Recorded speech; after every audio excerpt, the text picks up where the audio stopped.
Aujourd'hui, je vais réagir à quelques news financières sur des actions que j'aime bien. Il y aura même une partie consacrée à l'investissement PEA. Car même si le marché européen est réputé moins dynamique que le marché américain, de mon point de vue, il y a quand même de belles actions éligibles au PEA à détenir dans un patrimoine financier. Allez, la première actu que je voulais relever, c'est celle-ci. Car franchement, je l'ai trouvée très positive et surtout annonciatrice de profit pour l'actionnaire. Voilà, les sous-sous dans la popoche. En gros, l'actu, c'est qu'une personne s'exprimait sur le détachement récent d'Elon Musk vis-à-vis de la politique, en supposant que la réelle raison derrière cet éloignement, c'était pour accélérer la croissance du PIB grâce aux robots humanoïdes. Pour lui, seule porte de sortie viable à la situation actuelle des États-Unis. Petite parenthèse, le terme GDP, pour les petits nouveaux qui découvrent l'économie, la finance, ça signifie Gross Domestic Product, soit produit intérieur brut en français, et c'est un indicateur économique qui mesure la valeur totale des biens et services produits dans un pays sur une période donnée. Et là, la réponse d'Elon Musk est très intéressante, je cite. Je suis arrivé à la conclusion, peut-être évidente, que l'accélération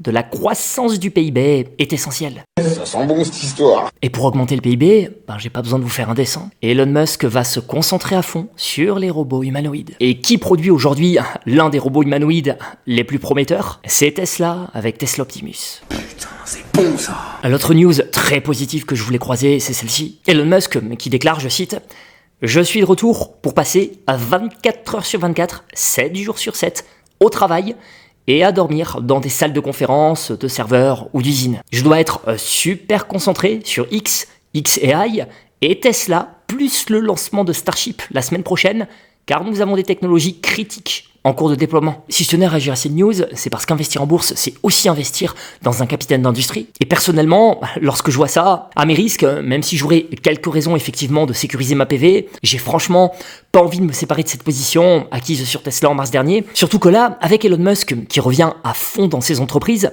ce que je vous ai partagé en mars dernier dans cette vidéo YouTube pour vous justifier ma prise de position durant la baisse de Tesla, ça semble plus que jamais d'actualité. Pour rappel, durant le T1, un confrère investisseur faisait des projections sur la croissance bénéficiaire attendue sur les 5 prochaines années selon des estimations d'analystes. Tesla s'est estimé plus 258%, Nvidia plus 193%, Amazon plus 137%, Netflix plus 128%, Microsoft plus 107%, Alphabet, maison mère de Google, plus 76%, Apple, plus 45%. Et là où c'est intéressant, c'est la réponse d'Elon Musk. Cela nécessitera une exécution exceptionnelle, mais je pense qu'un gain de 1000% pour Tesla en 5 ans est possible.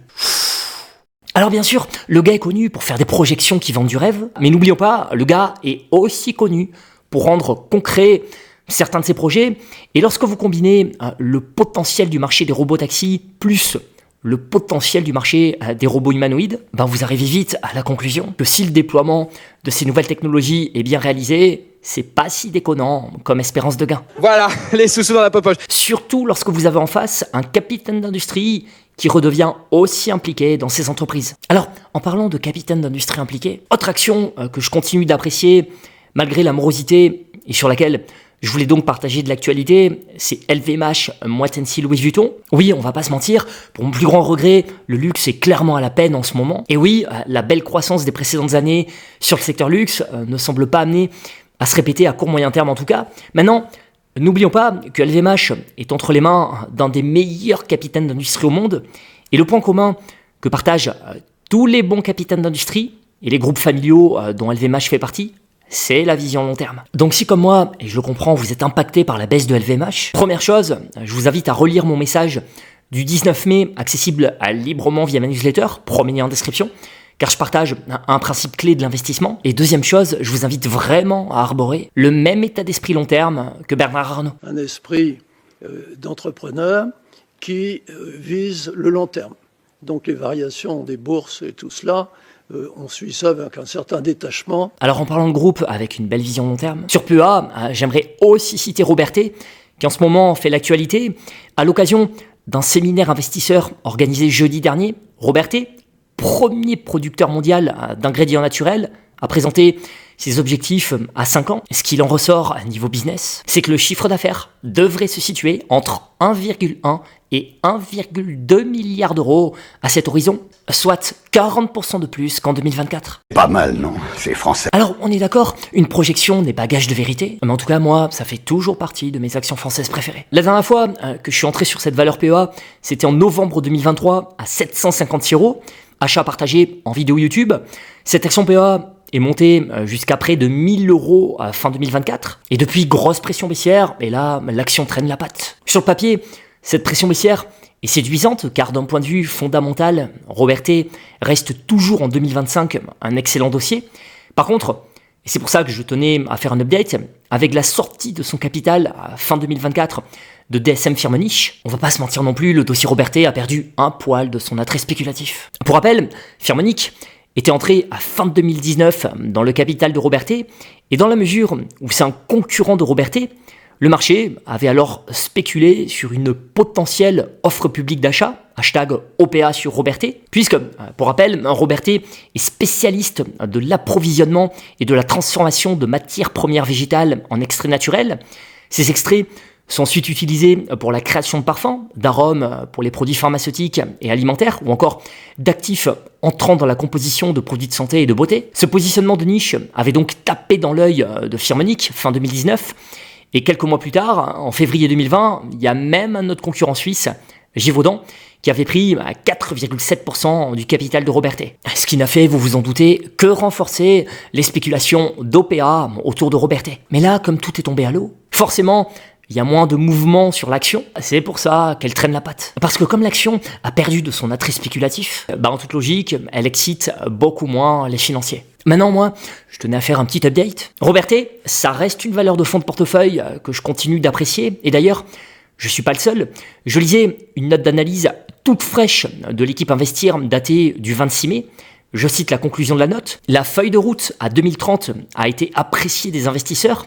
De surcroît, dans une séance de baisse, à cette visibilité sur les prévisions, en outre attrayante, s'ajoute à la demande croissante pour les ingrédients naturels et un actionnariat moins monolithique. Écoutez bien la suite. Le cours de bourse se situe au niveau du prix d'entrée au capital de Peugeot Invest et du FSP. Nous visons un target price à 1000 euros. Pas mal, non? Au passage, pour les nouveaux qui chercheraient un courtier sérieux, j'en profite pour rappeler que vous trouverez en description de ma vidéo les 2 courtiers par lesquels je passe pour investir en bourse, avec bonus à la clé pour le premier, et le deuxième courtier propose même le PEA avec des frais ultra intéressants que vous trouverez de détaillés dans ma description. Et si vous avez un petit budget d'investissement, la force de ce deuxième courtier, pour reprendre l'exemple de Robertet, mais c'est pareil pour toutes les autres actions au nominal très élevé, si vous jugez le nominal trop élevé par rapport à votre budget d'investissement, sachez que ce deuxième courtier propose une solution très concrète que je vous détaille aussi en description. Allez, l'autre news positive sur laquelle je voulais réagir, elle est plus liée au marché action dans son ensemble. C'est Donald Trump qui est entré en négociation avec l'Europe. Apparemment, ça s'est pas trop mal passé ces derniers jours. Concrètement, vous l'avez certainement lu, Trump repousse sa sanction de 50% de droits de douane pour l'Europe après un appel avec la présidente de la Commission européenne, a priori positif. Putain, c'est bon ça. Alors ne vous méprenez pas, ça ne veut pas dire qu'il n'y aura pas à nouveau de la friction d'un point de vue guerre commerciale, mais en tout cas, c'est une news positive pour le marché action dans son ensemble. Maintenant, est-ce qu'il faut investir massivement sur le marché européen, pour autant en raison de son fort retard avec les USA? Ok, il y a quelques beaux dossiers intéressants, mais le problème de l'Europe, et surtout de la France, c'est que la tech n'est pas très représentée. Or, à notre époque, avoir de la tech en portefeuille, c'est un incontournable si on veut optimiser nos chances de prospérité sur les marchés. Surtout qu'il y a un petit problème dont il faut parler, c'est que les taux de natalité s'effondrent un peu partout dans le monde, et certains, comme Elon Musk, vont jusqu'à dire que le déclin démographique est la plus grande menace pour notre civilisation. Et franchement, quand on regarde froidement les chiffres d'un point de vue financier, ça pose aussi quelques questions, car moins de naissances égale moins de consommateurs futurs, moins de main-d'œuvre également. Autant dire que ça remet en question le modèle de croissance de pas mal d'entreprises. Oui, là, c'est gênant. Hein. Et c'est justement pour ça que le secteur technologique reste un de mes secteurs de prédilection. Parce que c'est un secteur en toute logique capable de s'adapter à ce monde qui change, puisqu'il est au cœur de ça. Les boîtes qui investissent dans l'automatisation, l'intelligence artificielle ou les robots humanoïdes sont à mon sens plus protégés. Et pour ça, à l'heure actuelle, en tout cas, il n'y a pas mieux que le marché américain. D'ailleurs, Je vous renvoie à cet entretien du forum américano-saoudien du 13 mai 2025. Durant ce forum, Elon Musk dit clairement que les robots humanoïdes pourraient multiplier par 10 l'économie mondiale. Ça, c'est intéressant. Je le cite, « Ma prédiction pour les robots humanoïdes est qu'ils seront à terme des dizaines de milliards. Je pense que chaque camp voudra avoir son propre robot. C'est comme avoir son propre C3PO ou R2D2, mais en mieux. Et si comme moi, Star Wars vous a bercé, qui ne rêverait pas d'avoir son propre C3PO ou R2D2 ? Bon là, c'est clairement ce qui se profile. Concrètement, on va avoir notre propre C3PO à la maison, mais en mieux. Je n'ai pas l'impression qu'il y ait quelqu'un. Retournons le dire à Maître Luc. Et ce qui est intéressant dans cet entretien, c'est la suite. Je le cite. Je pense également que cela libère un immense potentiel économique, car la production d'une économie est égale à la productivité par habitant multipliée par la population. Avec les robots humanoïdes, le potentiel de production économique est considérable, il est véritablement illimité. Nous pourrions potentiellement avoir une économie 10 fois plus grande que l'économie mondiale actuelle. Ça, c'est intéressant. Bref, tout ça pour dire que de mon côté, je vais continuer d'éprouver un certain intérêt pour le monde de la tech. Maintenant en Europe, ok, on n'est pas très fort en tech. Par contre, on a de très belles entreprises cotées qui peuvent se marier à merveille avec un portefeuille américain. Un petit update que j'aimerais refaire sur une action. Dans ma lettre financière du 24 novembre dernier, je vous ai partagé, par exemple, une thèse d'investissement acheteuse sur Technip Energy. Aujourd'hui, l'action s'est appréciée de plus 40%. La visibilité est bonne au-delà de 2028, avec de gros contrats en perspective. Donc ça fait partie des actions PEA intéressantes en 2025. C'est pour ça que plus récemment, dans ma lettre d'investissement du 13 avril 2025, j'ai à nouveau choisi d'intégrer cette valeur dans la liste des 11 potentielles opportunités du moment. Et depuis, l'action a encore gagné plusieurs pourcents. Et j'anticipe la question. Pour info, dans la liste des 11 actions que j'ai intégrées dans cette lettre d'investissement, en termes d'actions PEA, figurait Equasense à 36 €, dont la recovery semble se poursuivre, mais c'est mérité. ID Logistique, très belle action PEA, très résiliente à la guerre commerciale et à la menace des droits de douane.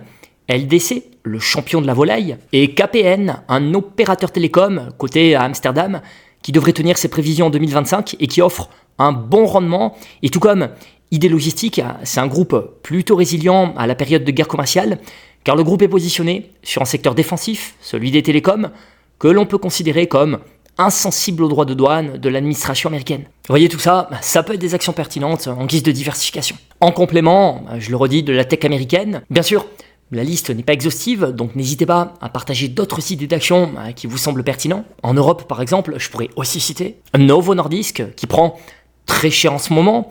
L'action revient sur des niveaux d'il y a 3 ans. Or, depuis 3 ans, Novo Nordisk a presque doublé ses bénéfices. Concrètement, son bénéfice par action a pris plus 93%. Pas mal, non? Merci pour votre suivi et belle semaine à tous. I'm rich.